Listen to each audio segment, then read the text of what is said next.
Benjamin David "Benny" Goodman was an American jazz and swing musician, clarinetist and band leader, known as the King of Swing. In the mid-1930s, Benny Goodman led one of the most popular musical groups in America. His January 16, 1938 concert at Carnegie Hall in New York City is described by critic Bruce Eder as the single most important jazz or popular music concert in history, jazz's coming out party to the world of respectable music. Goodman's bands launched the careers of many major names in jazz.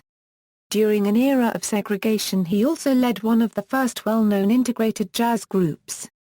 Goodman continued to perform to nearly the end of his life, while exploring an interest in classical music. Early years: Goodman was born in Chicago, the ninth of 12 children of poor Jewish immigrants from the Russian Empire who lived in the Maxwell Street neighborhood. His father was David Goodman, a tailor from Warsaw, Poland. His mother Dora Grzinski from Kaunas, Lithuania. His parents met in Baltimore, Maryland, and moved to Chicago before Benny was born. When Benny was 10, his father enrolled him and two of his older brothers in music lessons at the Kula Jacob Synagogue. The next year he joined the Boys Club band at Jane Addams Hull House, where he received lessons from director James Sylvester. He also received 2 years of instruction from the classically trained clarinetist Franz Schoep. His early influences were New Orleans jazz clarinetists working in Chicago, notably Johnny Dodds, Leon Ropolo, and Jimmy No One. Goodman learned quickly, becoming a strong player at an early age and soon playing professionally in various bands. Goodman made his professional debut in 1921 at the Central Park Theater on Chicago's West Side and entered Harrison High School in Chicago in 1922.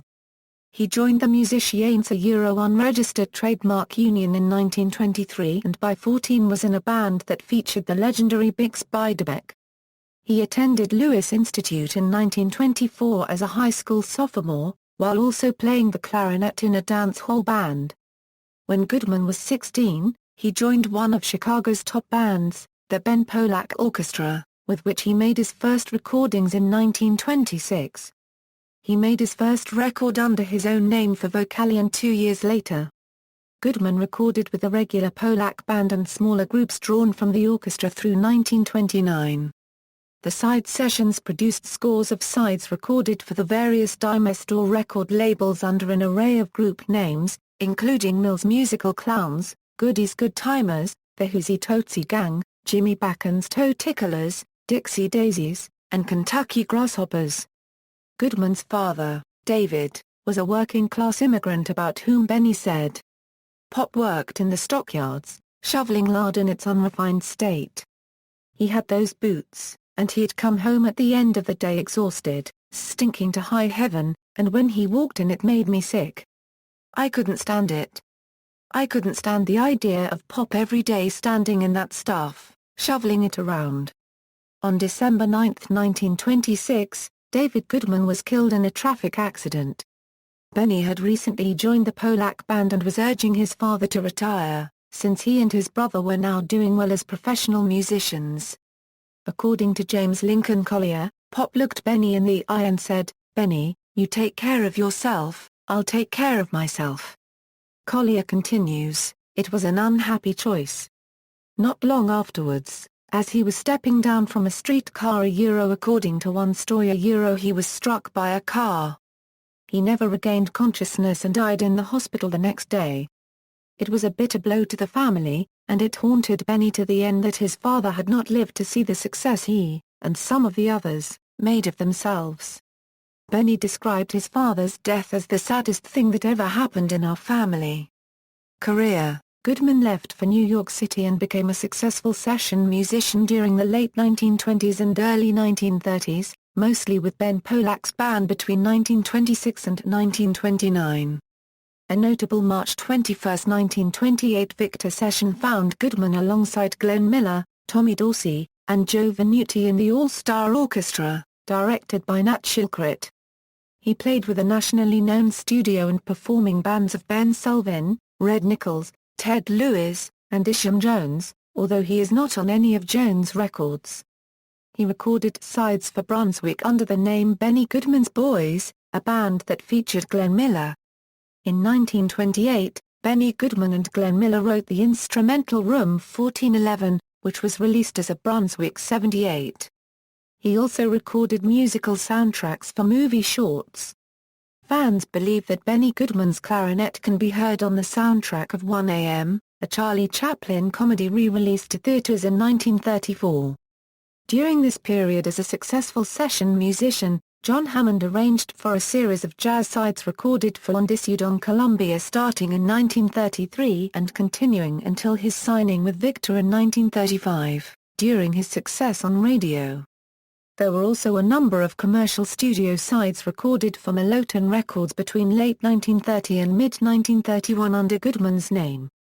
The all-star Columbia sides featured Jack Teagarden, Joe Sullivan, Dick McDonough, Arthur Schutt, Gene Krupa, Teddy Wilson, Coleman Hawkins, and vocalists Jack Teagarden and Mildred Bailey, and the first two recorded vocals by a young Billie Holiday. In 1934 Goodman auditioned for NBC's Let's Dance, a well-regarded 3-hour weekly radio program that featured various styles of dance music. His familiar theme song by that title was based on Invitation to the Dance by Carl Maria von Weber. Since he needed new arrangements every week for the show, his agent, John Hammond, suggested that he purchase hot arrangements from Fletcher Henderson, a black musician from Atlanta who had New York's most popular African-American band in the 1920s and early 1930s. An experienced businessman, Goodman helped Henderson in 1929 when the stock market crashed. He purchased all of Henderson's songbooks, and hired Henderson's band members to teach his musicians how to play the music. In 1932, his career officially began with Fletcher Henderson. Although Henderson's unregistered trademark S Orchestra was at its climax of creativity, it had not reached any peaks of popularity. During the Depression, Fletcher disbanded his orchestra as he was in financial debt. In early 1935, Goodman's band was one of 3 bands featured on Let's Dance where they played arrangements by Henderson along with hits such as Get Happy, and Jingle Bells from composer and arranger Spud Murphy. Goodman's portion of the program from New York, at 12:30 a.m. Eastern Time, aired too late to attract a large East Coast audience. However, unknown to him, the time slot gave him an avid following on the West Coast. He and his band remained on Let's Dance until May of that year when a strike by employees of the series sponsor, Nabisco, forced the cancellation of the radio show. An engagement was booked at Manhattan's Roosevelt Grill, but the crowd there expected sweet music and Goodman's band was unsuccessful. The band set out on a tour of the United States in May 1935, but was still poorly received. By August 1935, Goodman found himself with a band that was nearly broke, disillusioned and ready to quit. Catalyst for the swing era. In July 1935, a record of the Goodman Band playing the Henderson arrangements of King Porter Stomp backed with Sometimes I'm Happy, Victor 78 25090, had been released to ecstatic reviews in both Downbeat and Melody Maker. Reports were that in Pittsburgh at the Stanley Theatre some of the kids danced in the aisles, but in general these arrangements had made little impact on the band's tour until August 19 when they arrived in Oakland to play at McFadden's Ballroom. There, Goodman and his artists Gene Krupa, Bunny Berrigan, and Helen Ward found a large crowd of young dancers, raving and cheering the hot music they had heard on the Let's Dance radio show. Herb Cohen wrote that from the first note, the place was in an uproar. One night later, at Pismo Beach, the show was another flop, and the band thought the overwhelming reception in Oakland had been a fluke. The next night, August 21, 1935 at the Palomar Ballroom in Los Angeles, Goodman and his band began a 3-week engagement. On top of the Let's Dance airplay, Al Jarvis had been playing Goodman records on KFWB radio, and Los Angeles fans were primed to hear him in person. Goodman started the evening with stock arrangements, but after an indifferent response, began the second set with the arrangements by Fletcher Henderson and Spud Murphy. According to Willard Alexander, the band's booking agent, Krupa said if we're gonna die, Benny, let's die playing our own thing. The crowd broke into cheers and applause. News reports spread word of the enthusiastic dancing and exciting new music that was happening. The Palomar engagement was such a marked success it is often described as the beginning of the swing era. Donald Clark wrote, "It is clear in retrospect that the swing era had been waiting to happen, but it was Goodman and his band that touched it off." In November 1935, Goodman accepted an invitation to play in Chicago at the Joseph Urban Room at the Congress Hotel. His stay there extended to 6 months and his popularity was cemented by nationwide radio broadcasts over NBC affiliate stations. While in Chicago, the band recorded "If I Could Be With You," "Stompin' at the Savoy," and "Goody, Goody." Goodman also played 3 special concerts produced by jazz aficionado and Chicago socialite Helen Oakley. These rhythm club concerts at the Congress Hotel included sets in which Goodman and Krupa sat in with Fletcher Henderson's band, perhaps the first racially integrated big band appearance before a paying audience in the United States. Goodman and Krupa played in a trio with Teddy Wilson on piano. Both combinations were well received, and Wilson stayed on. In his 1935–1936 radio broadcasts from Chicago, Goodman was introduced as the Raja of Rhythm. Slingerland Drum Company had been calling Krupa the King of Swing as part of a sales campaign, but shortly after Goodman and crew left Chicago in May 1936 to spend the summer filming the big broadcast of 1937 in Hollywood, the title King of Swing was applied to Goodman by the media. Goodman left record company RCA for Columbia, following his agent and soon-to-be brother-in-law John Hammond. At the end of June 1936, Goodman went to Hollywood, where, on June 30, 1936 his band began CBS's Camel Caravan, its third, and, according to Connor and Hicks, its greatest of them all, sponsored radio show, co-starring Goodman and his old boss Nat Shilkret. By spring, 1936, band leader Fletcher Henderson was writing arrangements for Goodman's band. Carnegie Hall concert. In late 1937, Goodman's publicist Win Nathanson attempted a publicity stunt by suggesting Goodman and his band should play Carnegie Hall in New York City. If this concert were to take place, then Benny Goodman would be the first jazz band leader to perform at Carnegie Hall. Benny Goodman was initially hesitant about the concert, fearing for the worst. However, when his film Hollywood Hotel opened to rave reviews and giant lines, he threw himself into the work. He gave up several dates and insisted on holding rehearsals inside Carnegie Hall to familiarize the band with the lively acoustics. The concert was the evening of January 16, 1938. It sold out weeks before, with the capacity 2,760 seats going for the top price of $2.75 a seat, for the time a very high price. The concert began with 3 contemporary numbers from the Goodman Band: Don't Be That Way, Sometimes I'm Happy, and 1 O'Clock Jump. They then played a history of jazz, starting with the Dixieland Quartet performing Sensation Rag, originally recorded by the original Dixieland Jazz Band in 1918. Once again, initial crowd reaction, though polite, was tepid. Then came a jam session on Honeysuckle Rose featuring members of the Count Basie and Duke Ellington bands as guests.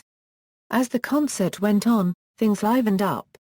The Goodman Band and Quartet took over the stage and performed the numbers that had already made them famous. Some later trio and quartet numbers were well received, and a vocal on Loch Lomond by Martha Tilton provoked 5 curtain calls and cries for an encore. The encore forced Goodman to make his only audience announcement for the night, stating that they had no encore prepared but that Martha would return shortly with another number. By the time the band got to the climactic piece Sing, Sing, Sing, success was assured. This performance featured playing by tenor saxophonist Babe Russin, trumpeter Harry James, and Benny Goodman, backed by drummer Gene Krupa. When Goodman finished his solo, he unexpectedly gave a solo to pianist Jess Stacy. At the Carnegie Hall concert, after the usual theatrics, Jess Stacy was allowed to solo and, given the venue, what followed was appropriate, wrote David Rickert. Used to just playing rhythm on the tune, he was unprepared for a turn in the spotlight, but what came out of his fingers was a graceful, impressionistic marvel with classical flourishes, yet still managed to swing. It was the best thing he ever did, and it's ironic that such a layered, nuanced performance came at the end of such a chaotic, bombastic tune. This concert has been regarded as one of the most significant in jazz history. After years of work by musicians from all over the country, jazz had finally been accepted by mainstream audiences. Recordings were made of this concert, but even by the technology of the day the equipment used was not of the finest quality. Acetate recordings of the concert were made, and aluminum studio masters were also cut. Goodman took the newly discovered recording to his record company, Columbia, and a selection was issued on LP. These recordings have not been out of print since they were first issued. In early 1998, the aluminum masters were rediscovered and a new CD set of the concert was released based on these masters. The album released based on those masters went on to be one of the best-selling live jazz albums of all time.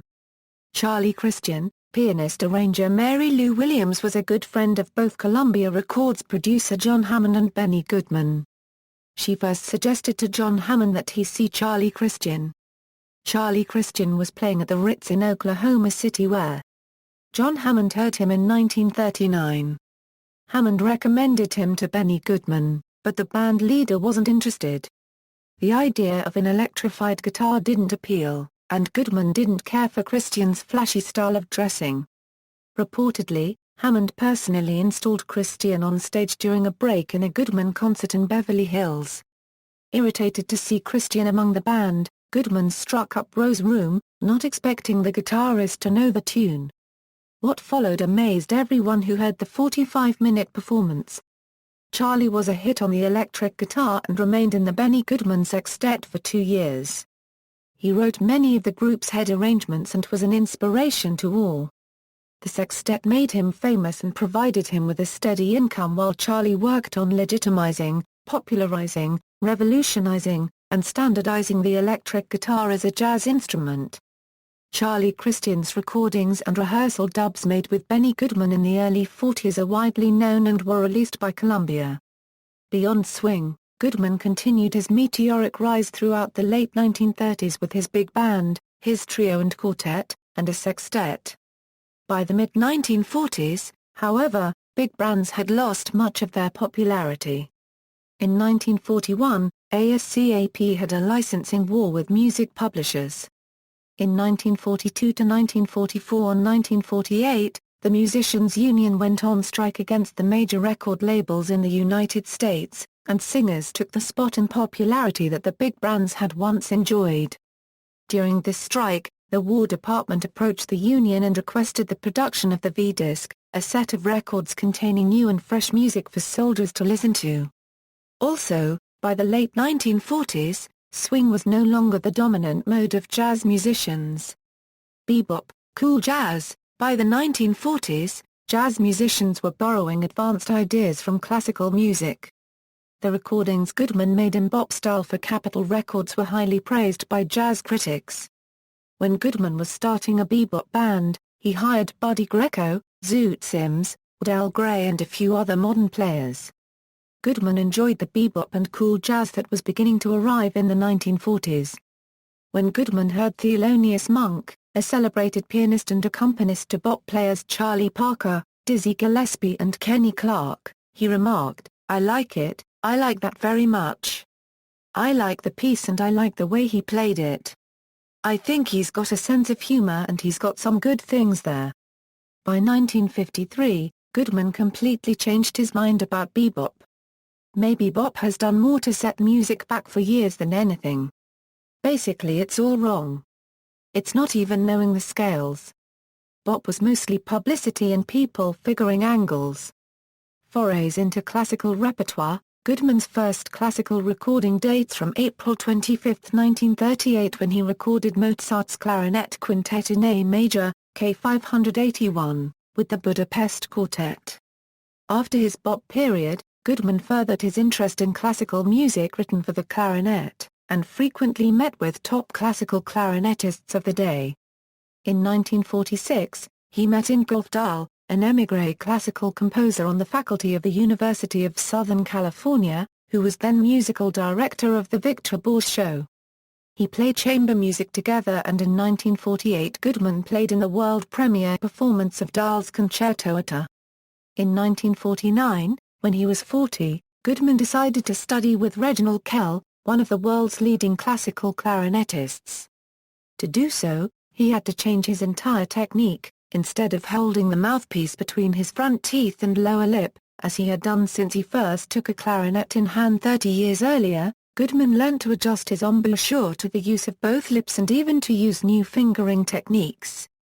He had his old finger calluses removed and started to learn how to play his clarinet organo almost from scratch. Clarinetists all over the world are indebted to Goodman for his being singly responsible for having commissioned many major works of 20th-century chamber music for clarinet and small ensembles, as well as compositions for clarinet and symphony orchestra that are now standard repertoire in the field of classical performance. He also gave premiere performances of other works written by leading composers in addition to the pieces he commissioned, namely Contrasts by Bach, copyright La Bartók Cubed K, Clarinet Concerto No. 2, Op. 115 by Malcolm Arnold, Derivations for Clarinet and Band by Morton Gould, and Aaron Copland's Clarinet Concerto.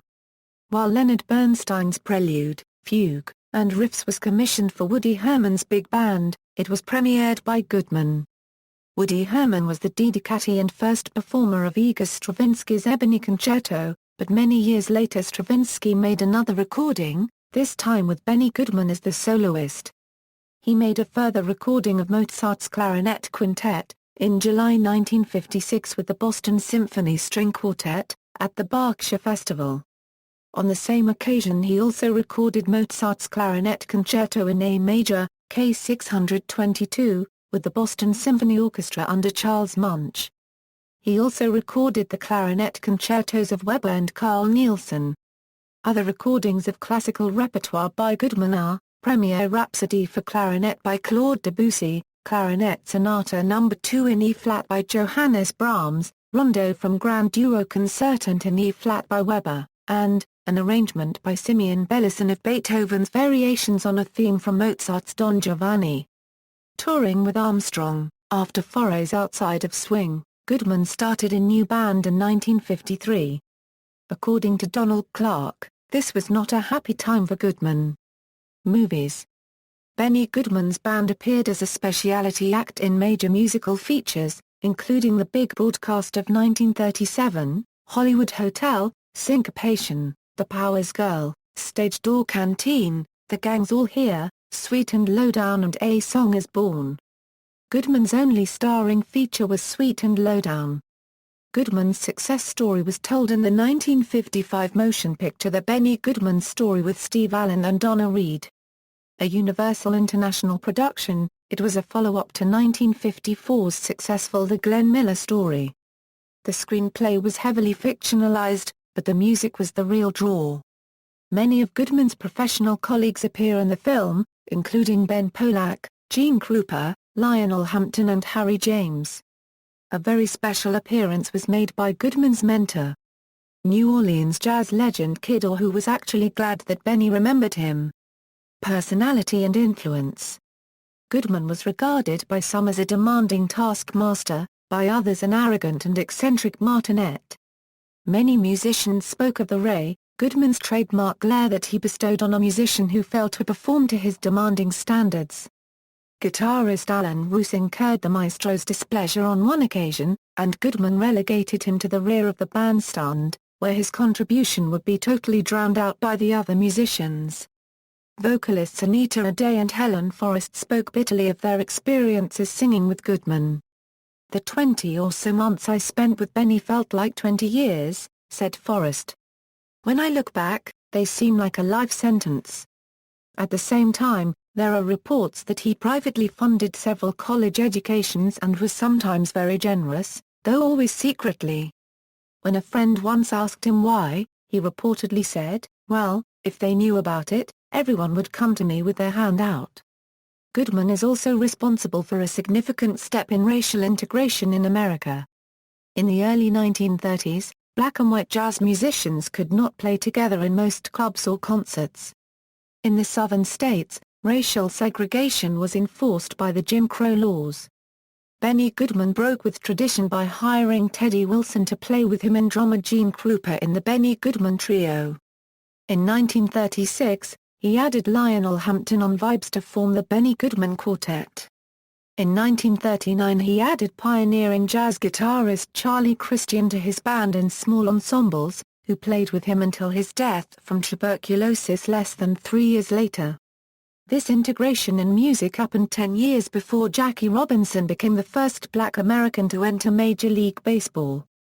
Goodman's popularity was such that he could remain financially viable without touring the South, where he would have been subject to arrest for violating Jim Crow laws. According to Jazz by Ken Burns, when someone asked him why he played with that nigger, Goodman replied, "I'll knock you out if you use that word around me again." John Hammond and Alice Goodman, one of Benny Goodman's closest friends off and on, from the 1930s onward was celebrated Columbia Records producer John H. Hammond, who influenced Goodman's move from Victor to Columbia Records in 1939. Benny Goodman married Hammond's sister Alice Frances Hammond on Friday, March 20, 1942. They had 2 daughters, Benji and Rachel. Alice was previously married to British politician Arthur Duckworth, from whom she obtained a divorce. Both daughters studied music, though neither was as successful as her father.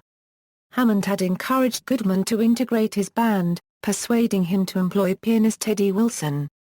But Hammond's tendency to interfere in the musical affairs of Goodman's and other bands led to Goodman pulling away from him. In 1953 they had another falling out during Goodman's ill-fated tour with Louis Armstrong, which was produced by John Hammond. Goodman appeared on a 1975 PBS Salute to Hammond but remained at a distance.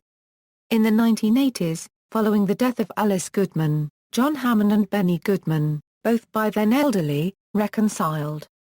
On June 25, 1985, Goodman appeared at Avery Fisher Hall in New York City for a tribute to John Hammond. Later years. After winning numerous polls over the years as Best Jazz Clarinetist, Goodman was inducted into the Downbeat Jazz Hall of Fame in 1957. Goodman continued to play on records and in small groups. One exception to this pattern was a collaboration with George Benson in the 1970s. The two met when they taped a PBS Salute to John Hammond and recreated some of the famous Goodman-Charlie Christian duets. Benson later appeared on several tracks of a Goodman album released as 7come11. In general, Goodman continued to play in the swing style he was most known for. He did, however, practice and perform classical clarinet pieces and commissioned compositions for clarinet. Periodically he would organize a new band and play a jazz festival or go on an international tour. Despite increasing health problems, he continued to play until his death from a heart attack in New York City in 1986 at the age of 77, in his home at Manhattan House, 200 East 66th Street. A longtime resident of Stamford, Connecticut, Benny Goodman is interred in the Long Ridge Cemetery in Stamford. The same year, Goodman was honored with the Grammy Lifetime Achievement Award. Benny Goodman's musical papers were donated to Yale University after his death. Goodman received honorary doctorates from Union College, University of Illinois, Southern Illinois University Edwardsville, Bard College, Columbia University, Yale University, and Harvard University. He is a member of the National Association of Broadcasters Hall of Fame in the radio division. His music was featured in the 2010 documentary Jews and Baseball, An American Love Story, narrated by Academy Award winner Dustin Hoffman. In August 2014, WordPress, the free and open-source blogging tool and a content management system named version 4.0 OE Benny in his honor. Discography. This discography combines LP and CD reissues of Goodman recordings under the dates of the original 78 RPM's recordings through about 1950. Noted sideman, Ralph Patt, jazz guitarist who toured with Goodman. Notes.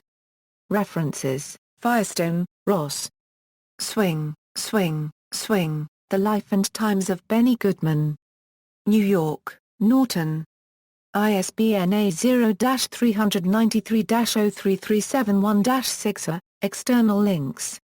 Benny Goodman official site, Benny Goodman web biography with audio, Benny Goodman scores, Music Division, New York Public Library for the Performing Arts. Benny Goodman Papers in Irving S. Gilmore Music Library of Yale University, Benny Goodman Audio Collection, Institute of Jazz Studies, Dana Library, Rutgers University, Newark, NJ. Benny Goodman Biography, The Benny Goodman Sextet performing live in 1950 as regulars on the Dumont Network TV series Star Time, interview with Benny Goodman, May 8, 1980. University of Texas at San Antonio, Institute of Texan Cultures, Oral History Collection, UA 15.01, University of Texas at San Antonio Libraries Special Collections.